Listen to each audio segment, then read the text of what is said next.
Hello, friends, and welcome back to Stories About Entitled People. Who TF goes to a restaurant and orders their steak well done? Jesus. As if her entitlement weren't enough, this lady has serious mental problems, I guarantee it. But before we begin, don't forget to subscribe to our channel if you're new here and turn on notifications so you don't miss a new video every single day. Here we go.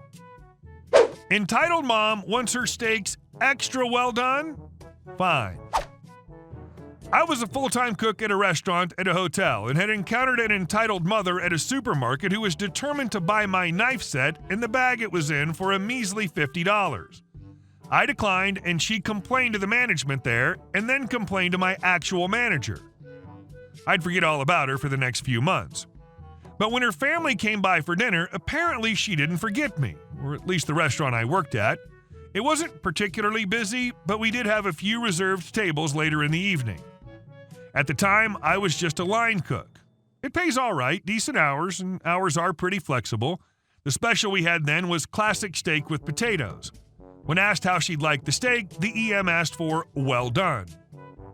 Now, for all those who are unfamiliar with steaks, cooking it well done without some very special preparations almost always results in an overcooked, dried-out steak with no flavor left in it. Well done does not taste good most of the time. Orders come in, and apparently the entire table ordered the steak special. We took special care of the well done steak. When I say most of the time a well done steak comes out dried and overcooked, this isn't necessarily true. With preparation, you can get a fairly juicy and delicious well-done steak. Steaks went out with fondant potatoes, parboiled, peeled potatoes cut into thick scallops, pan-fried and basted in tallow and butter, then baked with beef stock, and fried shaved shallots. The line prepares for the next set of orders, and we're off. About 5 minutes later, a waitress comes back with a well-done steak. The complaint that the steak was not well done enough. Cue confusion. A well-done steak is a steak that has absolutely no red or pink at all. We examined the steak and it was cooked all the way through. Chef goes out to talk to the lady. He comes back looking disgruntled and tells me to cook her a new steak, but extra well done. Well, okay, salt, pepper, cook the crap out of it a perfectly good top sirloin. Plate and send it out. You can guess EM did not like that. The shouting that proceeds with the following cast. EM, the lady who wants her steak extra well done. AH, annoyed and unfortunate man who's married to said woman. AKs, annoyed kids, ranging from older teen to young adult, a brother and a sister respectively. AM, annoyed manager who has to deal with her. Chef, my old boss, bless his soul. Me, I come in much later. AKs, come on, Mom. EM, what is this crap? This tastes horrible. AM, ma'am, you asked for the steak very well done. EM, this is so dry. I can't possibly eat this. AKs, Mom, you're embarrassing us. EM, I demand to speak to your chef. I asked him to make me a steak, but he can't even cook one properly. You should have him fired. AM, ma'am, with respect, we are not responsible for steaks ordered well done. EM, what does that mean? Enter chef, big boss, God Almighty in our kitchen, Lord and Savior, whose right hand holds a frying pan and in the other a big old chef's knife. Chef, it means that we'll cook food how you wish, but we're not responsible for how it'll taste. A well-done steak is at the best of times a tricky thing to do, but I think we delivered on that. EM, this is not a... Chef, but an extra well-done steak is going to, frankly speaking, taste terrible. At this point, the kitchen staff have all come out to watch. A dozen other diners or so are watching the commotion play out, and EM sees me. She doesn't recognize me for a second, but when she does, EM turns red and starts to point at me. EM, you're responsible for this crap. First you embarrass me, and now you try to poison me with terrible food. Me, makes confused noises. EM, I want him fired.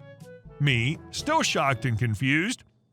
AM, ma'am, you're causing a scene. If you can't control yourself, I will have you and your family removed from the premises.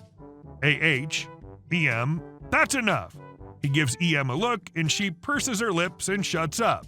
Sorry about that. Maybe steak is just not for EM. Do you have anything that'll come out quick so she can eat with us? Manager proceeds to get EM something more to her tastes, in this case a roast chicken. Show's over, back to work. Chef pulls me aside for a moment to ask me if I know EM. I tell him I don't.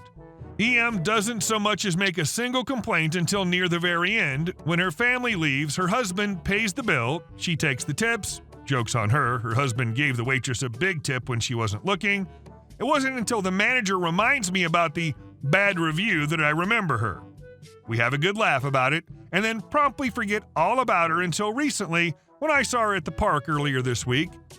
Nothing came of that except I noted she has grandkids now and looks pretty mellow. Still not going to risk it. And our second story. Older sister claimed I planted the money she stole under her mattress and gives a half-buttered apology, and I did something petty. So in October, me and my family went on holiday, and my older sister, 21, who lives with her older boyfriend, who's controlling and only comes on holiday with us because my parents pay for us to go, she sees my parents as her personal ATM. Now, she's done a lot of bad stuff over the years, especially to our family, and it breaks my mom every time. But what she did on holiday was too far. She stole $60 from my dad's wallet on holiday while I was in the hotel room studying, and it was only me and her in there. No other money was taken, and I never saw an intruder, so we knew we weren't robbed. My mom confronted her before she found it, and she guilt-tripped my mom and said that she would never do that to us. My mom found the money under her mattress 2 nights later and called her out later that night when me and my dad and sister had all gone to bed. I heard them talking, and my sister effing blamed it on me, saying I planted it there. I made her apologize to me on the plane home, but she obviously didn't give a crap, so I started plotting. She still has quite a lot of clothes at home as her boyfriend doesn't have enough room to store them all, one's for work and going out to party. I made sure to wear all of them for a few days and stink them up a wee bit and not put them in the laundry. When she came home to get some clothes, she couldn't wear any of them out that night apart from the one she had on, and I still make sure she can't wear them, and she takes my clothes without asking, and I'm missing 20 pounds, so I'm keeping up the good work. For those wondering, I'm not going to put itching powder or poison ivy on her clothes. She's still my sister, and I love her, and I would never bring her any physical harm. So don't worry. Jeez, she needs A, to get out of the controlling relationship ASAP, and B, get her own job so she can adult up. And our next story. I haven't worked here in over a decade. I, 31-year-old female, used to work at a particular chain dollar store with a red and yellow label. I was the manager of one of these stores from ages 18 to 20 years old, so over a decade ago, this store was located in a very rural upstate New York town with a population of less than 1,000 people, and has remained one of the very few choices for home goods and food in this town without traveling more than half an hour into the larger town nearby. While I managed this store, I met Helen. Helen is an elderly woman who had worked for the company for over 20 years when I worked there. She's a very mild-mannered and chippy lady who enjoys running the cash register and organizing any display that doesn't have a planogram. I love Helen. I've kept in touch with her over Facebook as I put myself through college and moved many states away. Helen still works for this store. Sorry for the novel, but I feel like all of this is relevant information. Fast forward to last week. I'm in New York visiting my husband's family, his sibling has a baby, and decide I would trek into my old town and visit Helen at work and bring her Dunkin' Donuts coffee, a ritual I held while working there. I also wanted to take her to lunch on her break. So I arrived at the store, and of course, because they have always been understaffed, she's swamped. Out of the 2 potential registers open, Helen is the sole cashier ringing people out. Typically, it's only 1 staff, 1 manager on duty, and I have no idea where her boss is. I wander the aisles looking for the manager to tell him she needs backup. As I'm making my way through the store to pop my head into the back room where the bathrooms are, I'm stopped by a shopping cart pushed purposely into my path. "Thank God you're here," says the woman who nearly hit me with her cart. I let out a startled, nervous chuckle as I stare at her face, desperately searching for something familiar to jog my memory. Nothing. I remember absolutely nothing about this lady. But she seems to remember me. "I'm in a hurry and I need you to open that second register." I would think by now you'd know better than to have Helen manning the registers alone on a Friday afternoon. She's too damn slow. "Ma'am, I'm trying to find the manager right now to send her backup." Bullcrap. You're the manager. I remember you. Don't lie to me.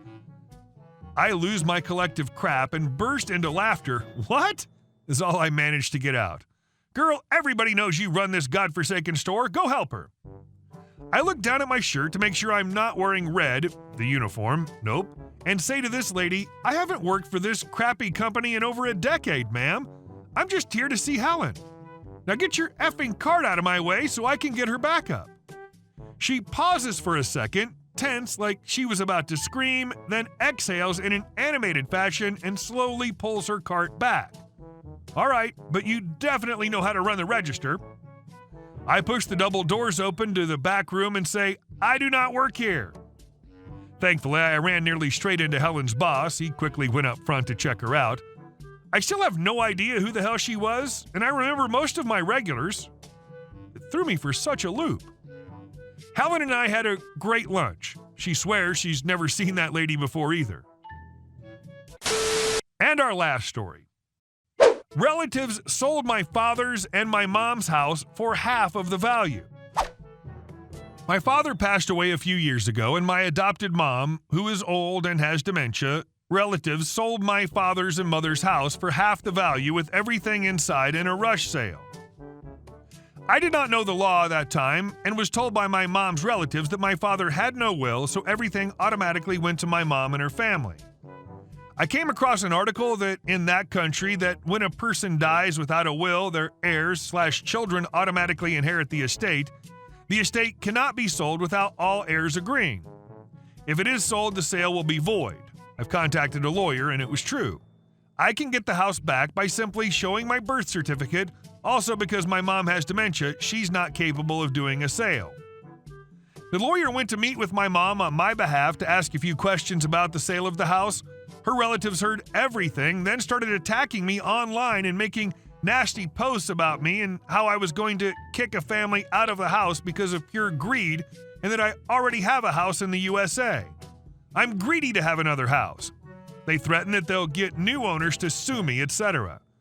My mom's relatives don't work and use the money of the sale of the house for their own benefit, so not only will they have to return all the money, the new owners of the house will have to look for somewhere else to live, which they can no longer afford a house because the house was sold for half of the market value. Hey guys, thank you all for watching the video. I'll see you in the next one.